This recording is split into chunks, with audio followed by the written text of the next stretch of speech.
이제 세월이 좀 지나긴 했지만 제가 학교를 졸업하고 처음 직장 생활을 시작했을 때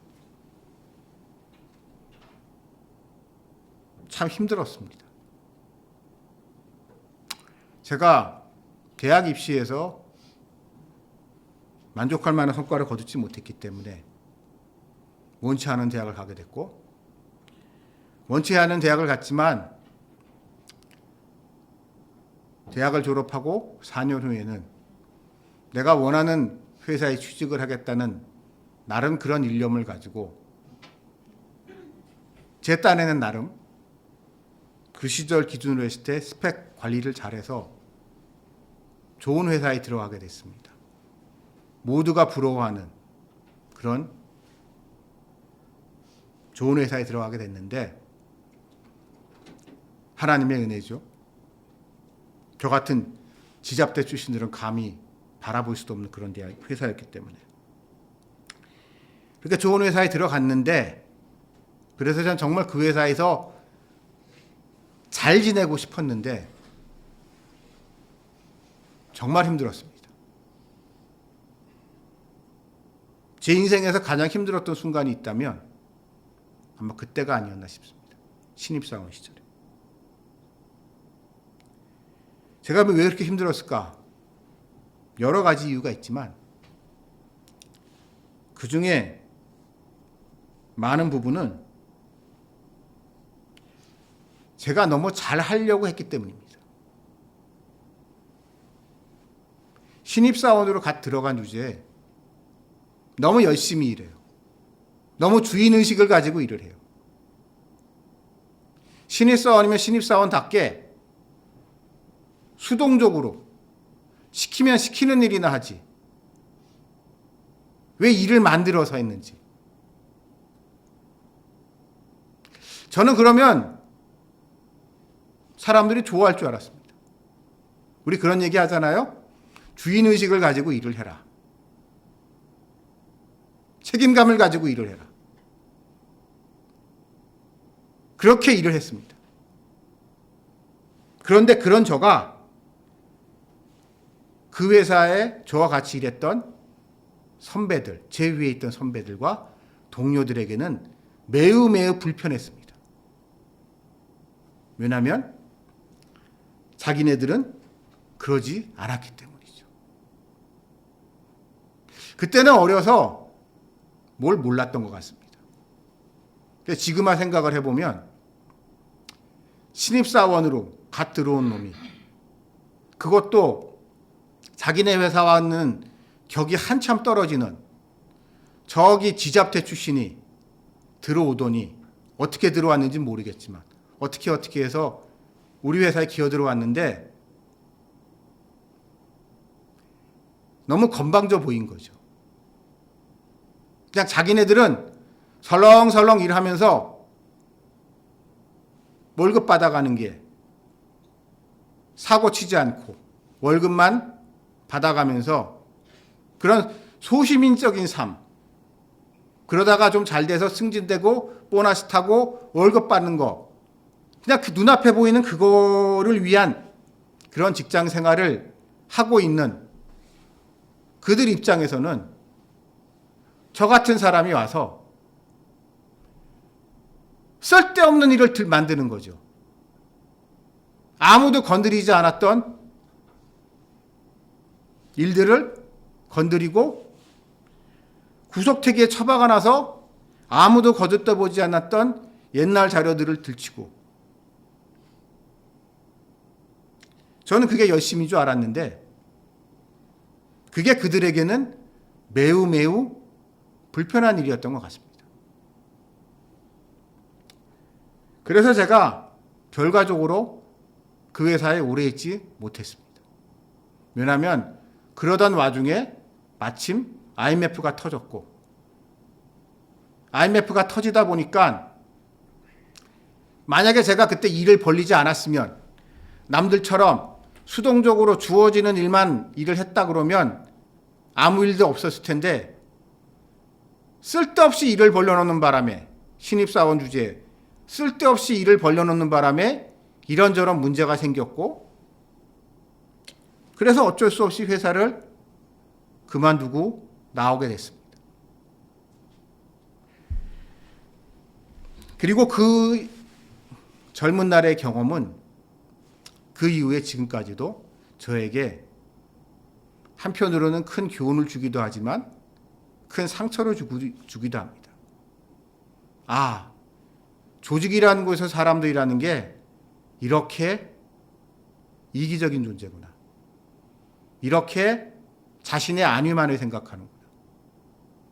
라는 그런 뼈저린 교훈을 그때 배웠고, 그 이후에 저는 어찌 보면 인간에 대해서 그 이전에도 그랬지만 더 냉소적으로 바라보게 됐습니다. 회사에 유익이 되냐 안 되냐가 중요한 게 아니라 나에게 이익이 되냐 안 되냐, 그것이 솔직히 대부분의 월급쟁이들의 관심사입니다.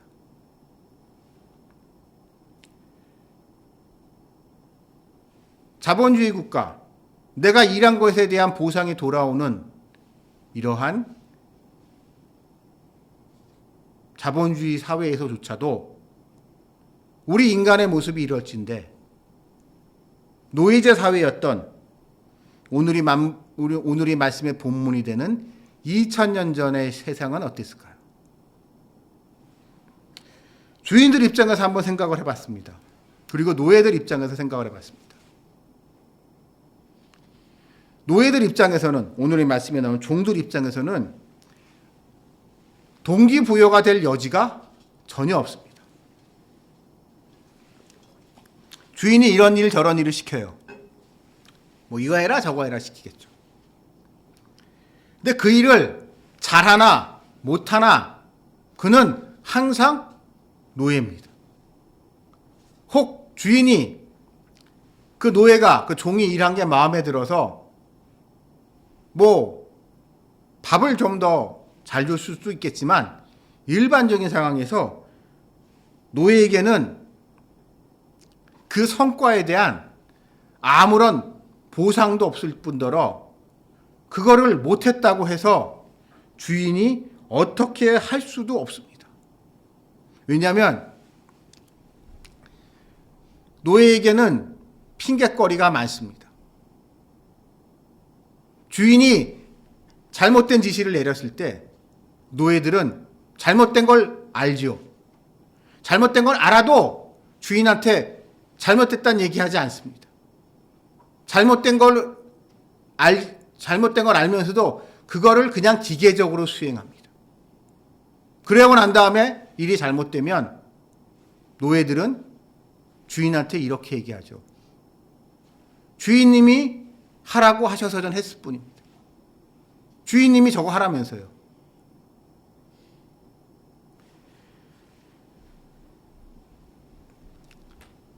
그것이 노예였기 때문에 주인들 입장에선 비록 마음에 안 드는 노예에게 채찍질을 하고 체벌을 가할지라도 안 하겠다고, 하기 싫다고, 나 죽이라고 차라리 그냥 버팅기는 노예는 이건 죽이지도 살리지도 못합니다. 회사라면, 일반적인 회사라면, 오늘날 같은 세대라면 회사에서 잘라버리면 그만입니다. 하지만 노예는 잘라버리지도 못합니다. 어디 갖다 버리지도 못합니다. 비록 노예이지만 그 또한 사람인지라 먹여 살려줘야 됩니다.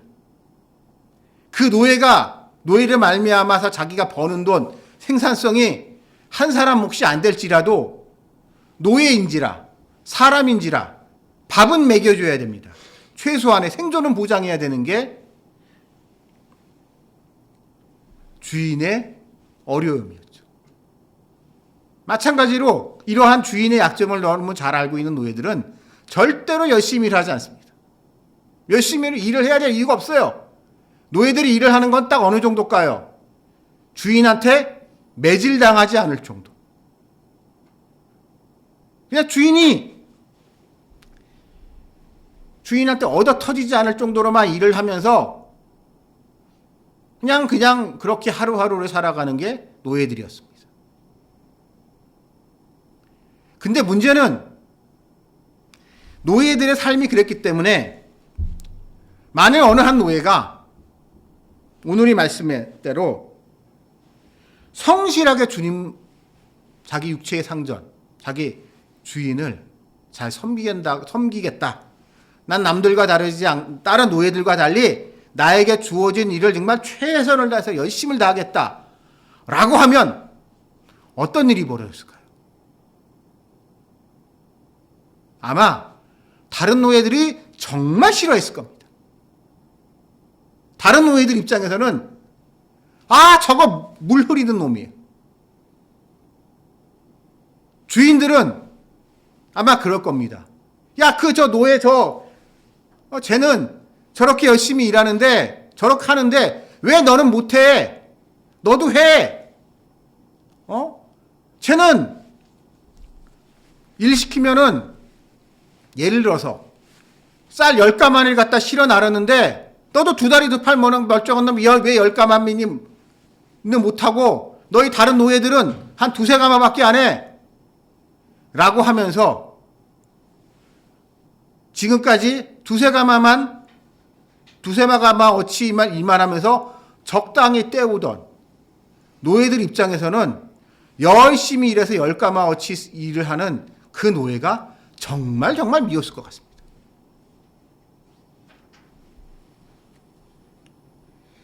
그러다 보니 노예들은 점점 더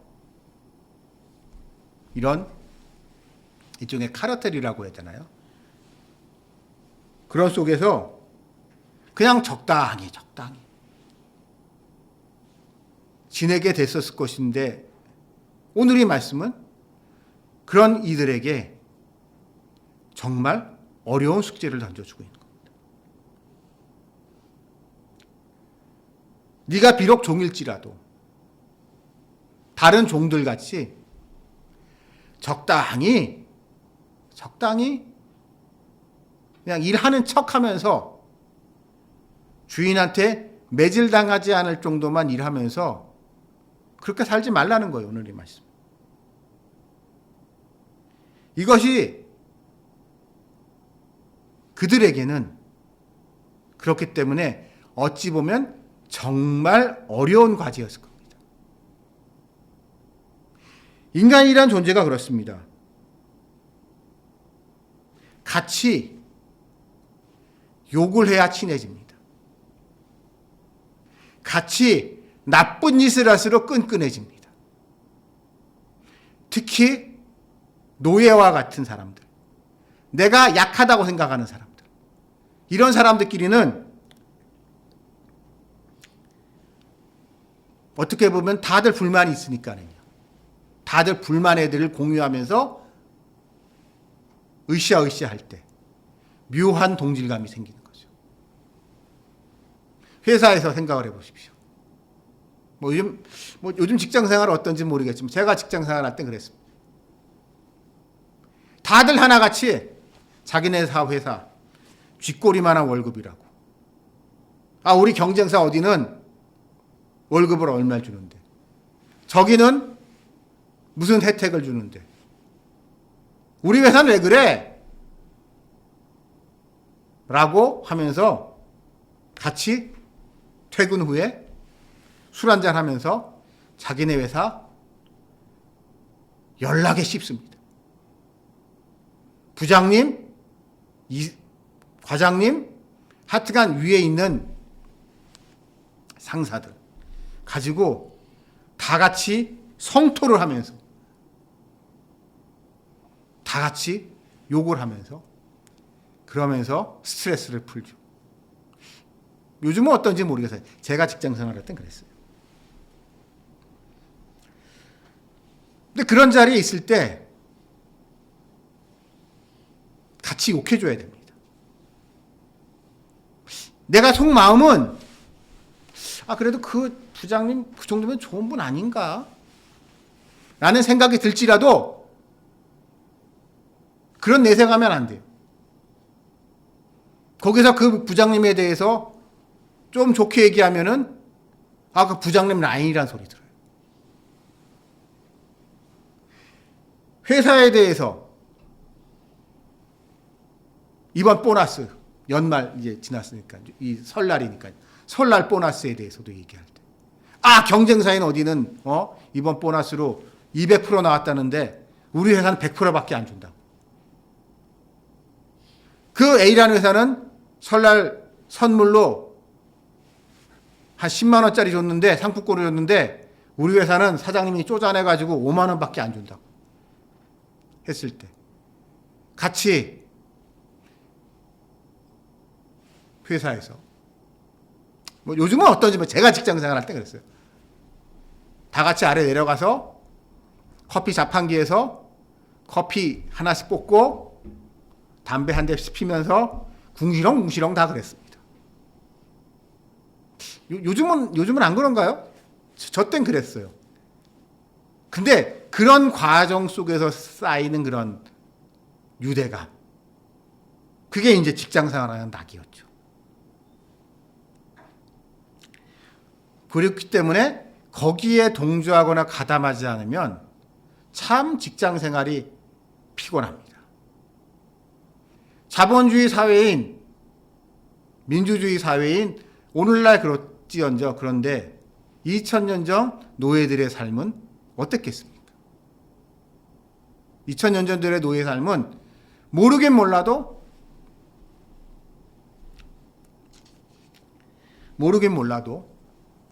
더하면 더했지 덜하지 않았을 거라고 저는 생각합니다. 왜냐하면 오늘날 우리는 그래도 같은 월급쟁이라는, 내가 비록 욕하고 있지만 그 부장님도 그 이사님도 다 같은 월급쟁인 처지인지라 그렇게 서로 불만이 많다가도, 그래서 폭발해서 싸우다가도 그냥 밤에 회식하면서 한잔하면서 풀고, 서운했냐 하면서 풀고, 그런 거라도 있지만 계급 사회였던 고대 사회에선 그런 거는 있을 수가 없었기 때문에 그러한 쌓여 있는 불만은 해결될 수 있는 그런 룸이 있기 어려웠죠. 그런 사회 속에서도 오늘 이 말씀 속에서 하나님은 노예들에게 주인들을, 육신의 주인을 잘 섬기라고, 주를 섬기듯이 하라고, 하나님의 뜻대로 살라고 하는 어마무시한 요구를 하고 계십니다. 근데 이것이, 이 말씀이 이렇게 어려운 요구임에도 불구하고 이 하나님이 그들에게 왜 그런 요구를 하셨는지를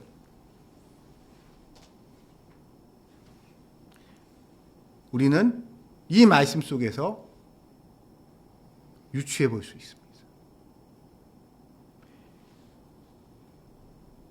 고대 사회의 노예들은 어떤 사람들이었을까요? 오늘의 말씀 속에 등장하고 있는 종들, 그들은 왜 종이 됐을까요?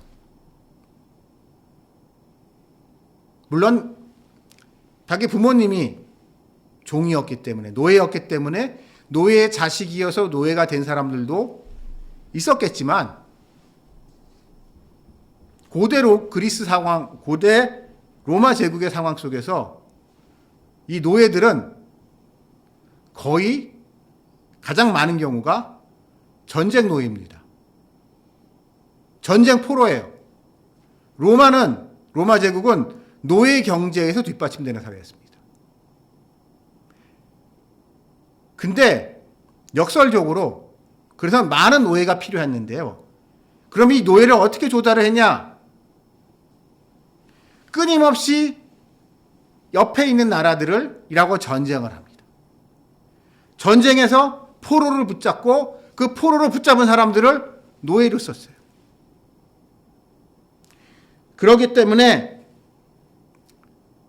고대 로마 사회에서의 노예들은 중에는 비율로 보게 되면 절반 이상이 전쟁 노예였습니다.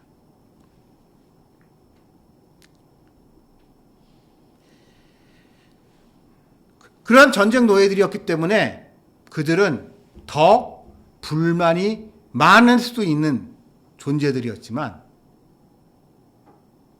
역설적으로 얘기하는 겁니다. 그들은 그 전쟁에서 패했음에도 불구하고 살아난 사람들입니다. 우리가 약간 상상력을 가져가지고 생각을 해보시면 이런 거예요. 로마를 배경으로 한 전쟁 생각해보면 로마 군인들이 있잖아요.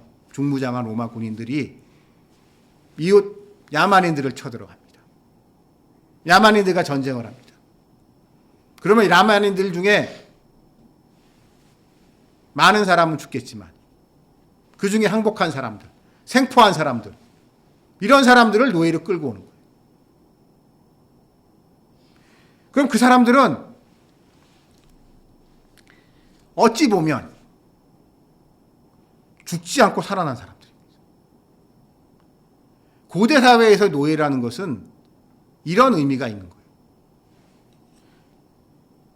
그러니까 오늘날에 노예라는 게 없기 때문에 노예라는 게 이게 우리가 체감이 잘 안 되는데요. 그들에게는 어찌 보면 죽을 수도 있었습니다. 그리고 노예가 되기 싫으면 자살하면 그만이에요. 그러니까 노예라는 입장은 그런 거예요. 전쟁에서 졌어요. 노예가 되기 싫어. 내 자유인으로서의 마지막 자존심을 지키고 싶어. 그러면 어떻게 해요? 자살하면 돼요. 대표적인 인물이 누굴까요? 역사에서. 클레오파트라.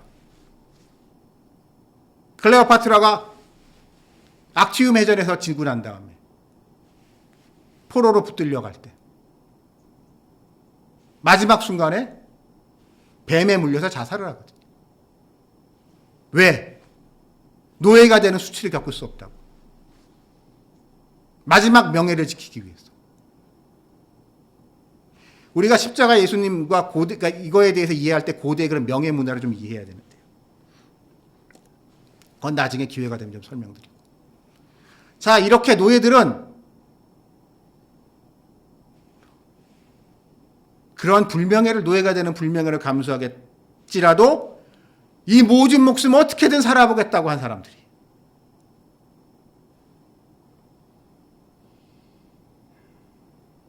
그래서 어찌 보면 감사할 수도 있는 그런 존재들.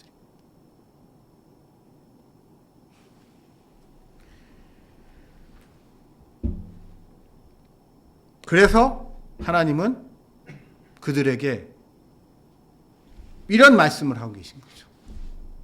네가 전쟁 포로로 끌려와서 노예가 된 그 전쟁터.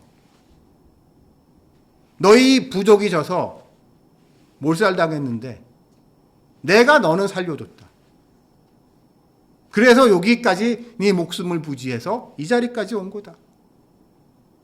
그러므로 너는 너를 죽지 않고 해서 너의 목숨을 지켜주신 그 하나님, 그 하나님을 믿는다면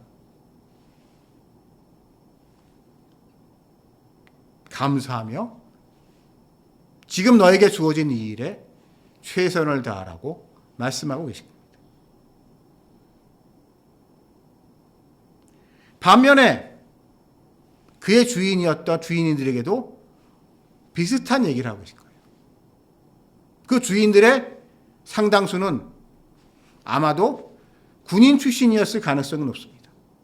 그 전쟁터에 군인으로 나가서 전쟁에서 공을 세웠고 그 전쟁에서 공을 세워서 그 공으로 이러한 포로들을 잡아왔을 때 자기의 전리품으로 그의 노예들을 가지고 있었던 거란 말이에요. 그 사람들. 그러면 그 사람이 전쟁터에 나가서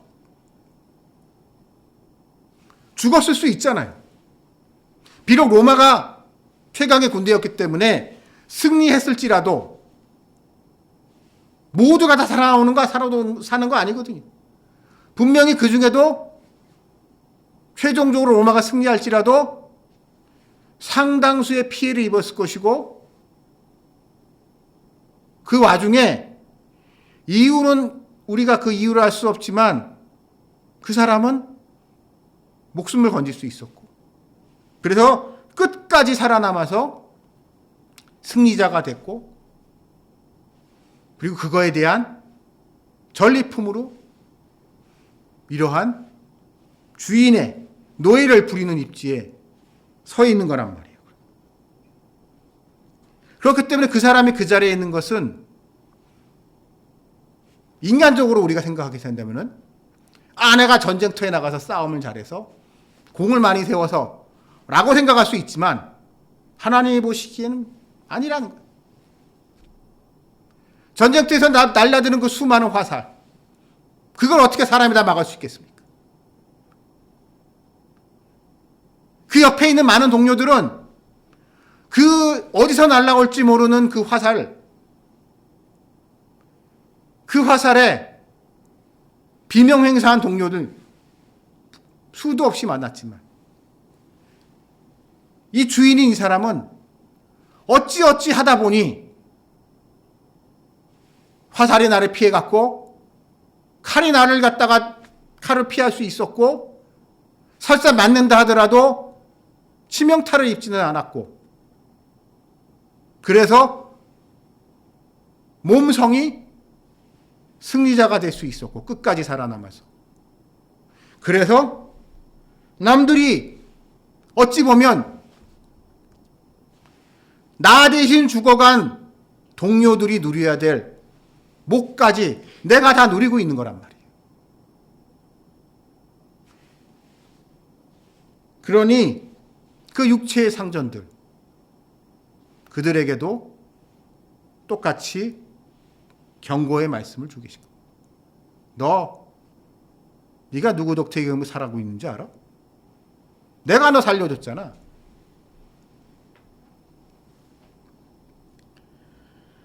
그러한 말씀을 하고 계신 겁니다.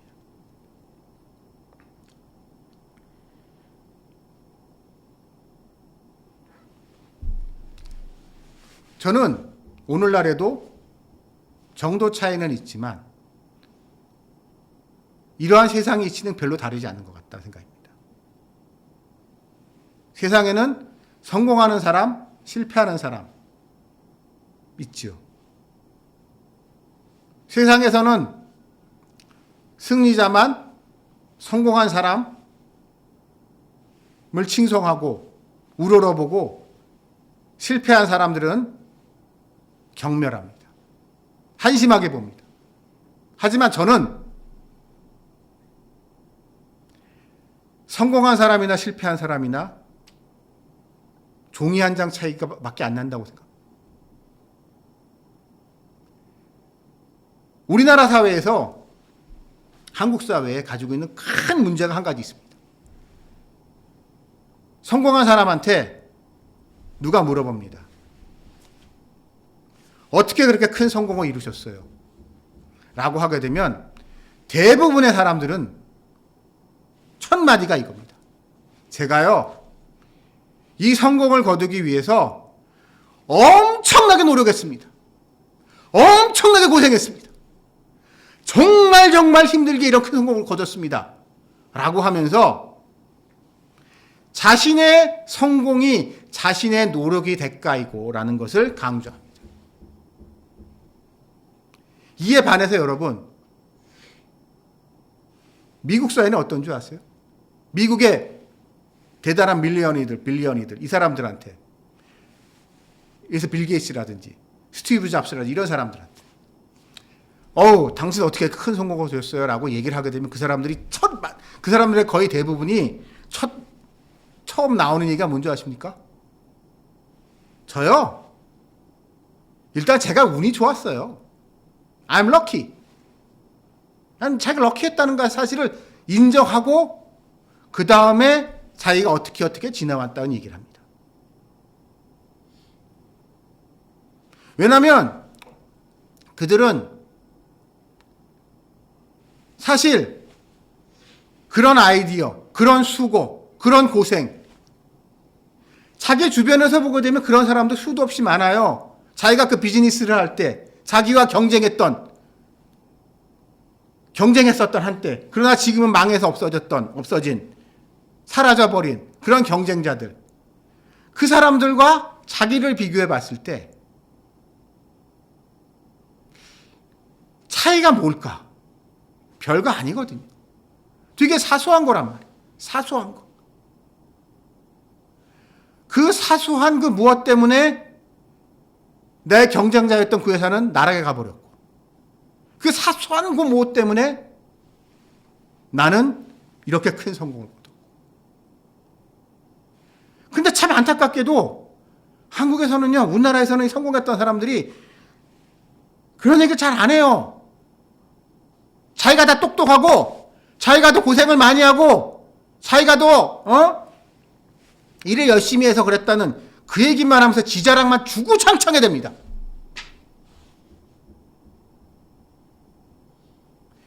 그게 어찌 보면 하나님을 늘 의식하는 기독교 문명권에 있는 미국인들과 우리 그거와는 달리 그런 문화적 전통이 없는 우리와의 차이가 아닌가 싶은데, 그렇기 때문에 미국인들은 엄청난 부자가 됐을 때 자기 재산을 기부하는데 한편으로는 당연하게 생각하는 거예요. 내가 수고해서 노력해서 번 돈이긴 하지만 이렇게 번 거의 많은 부분은 내 운 때문이고, 내 노력도 있지만 운 때문이기 때문에 이것을 내놓는데, 나의 운의 몫이다라고 생각하는 부분에 대해서 내놓는데 주저함이 없지만, 우리 한국 사람들은 다 내가 수고해서 버는 거기 때문에, 다 내 거니까 그걸 내놓기가 아까운 거죠. 우리는 기독교 교회를 잘 믿는다는 사업가들조차도 이런 점에 있어서 말로는 하나님의 은혜라고 얘기를 하면서도 우리가 진짜 마음 한구석에서는 하나님이 이런 은혜를 베풀어 주셨지만 내가 얼마나 고생했는 줄 알아? 내가 얼마나 수고했는 줄 알아? 라는 그런 마음이 우리한테서 불쑥 올라오는 그런 문화적 배경 속에 우리는 있습니다.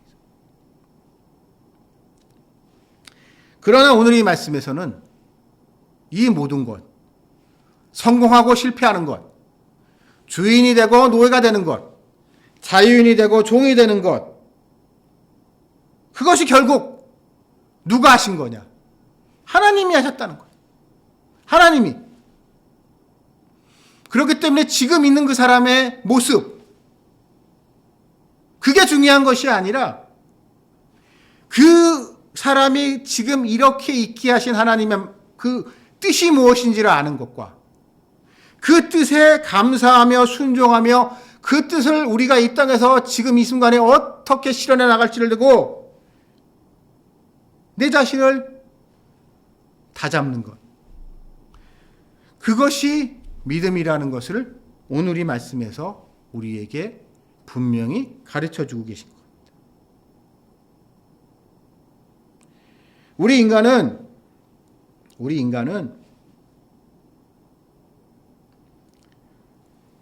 내가 의지적으로 노력하지 않으면 나에서 벗어날 수 없습니다. 내 생각에서. 나와 함께 하는 하나님을 의식할 수가 없어요.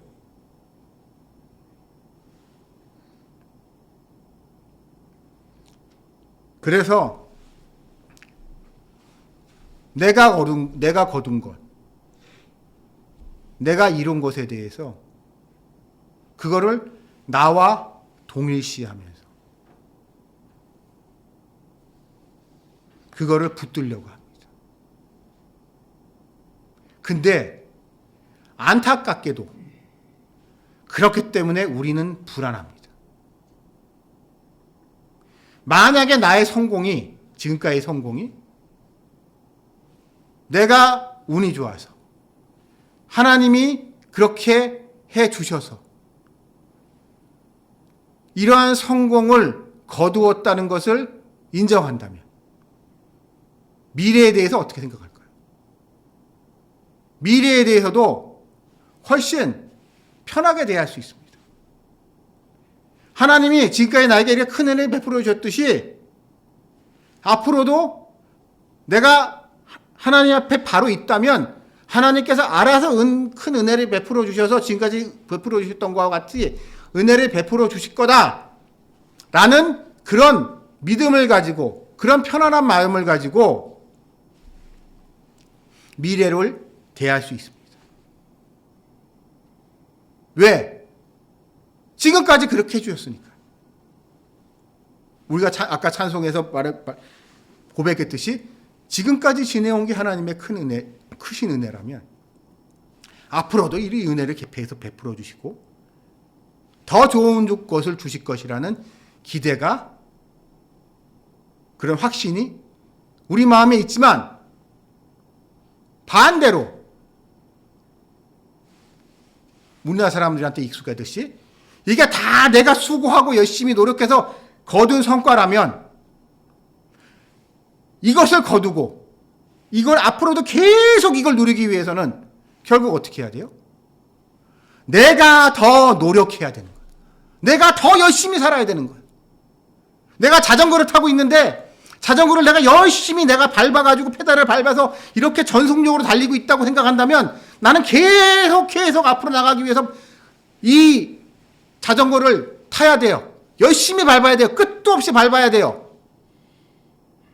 그러나 그 자전거에 하나님께서 함께 하시면서 그 자전거에 모터 같은 역할을 하신다면, 엔진 같은 역할을 해주시면서 나도 밟고 있지만 한 그 힘이 보태줬기 때문에 지금 나가고 있다면, 그래서 앞으로도 쭉 나갈 수 있다면, 내 다리에 힘이 떨어질지라도 내가 이 자리에 있으면은 쭉 나갈 것이다 라는 확신을 갖는다면 우리는 지금 이 순간도 행복할 뿐만 아니라 앞으로의 미래에 대해서 희망찬 미래를 갖게 됩니다. 이것이 우리 그리스도인들만이 누릴 수 있는 특권입니다. 세상 사람들은 가진 게 많을지라도 미래에 대한 걱정 속에서, 내일에 대한 걱정 속에서 더 페달을 열심히 밟아야 되는데 쓰러지지 않으려면 죽는 날까지 그런 다람쥐 쳇바퀴와 같은 삶을 살아갑니다. 그러한 우리들에게 오늘 이 말씀은 그렇기 때문에 중요한 가르침을 주고 계신 겁니다.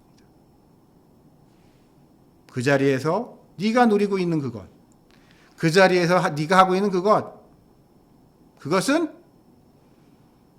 너가 아니라 내가 그 자리에 있겠고 내가 그 일을 너에게 하겠다는, 그러므로 네가 해야 하는 것은 그 자리에서 내 뜻을 이루는 것, 그것을 통하여 하나님의 뜻이, 그 일을 하게 하신 하나님의 뜻이 이 땅에서 성취되게 하는 것, 그것이 우리 인간이 할 수 있는 진정한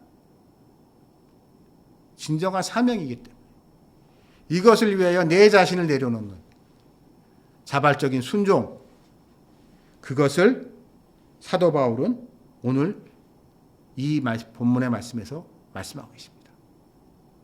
그러므로 여러분, 지금까지 여러분들이 살아오시면서 각처에서 이런 일 저런 일 많이 겪으셨을 것이고 그 일의 결과 지금 여러분은 그 자리에 지금 있으실 겁니다. 지금 이 자리에는 여러분의 모습이 만족스럽지 않으실 수도 있습니다.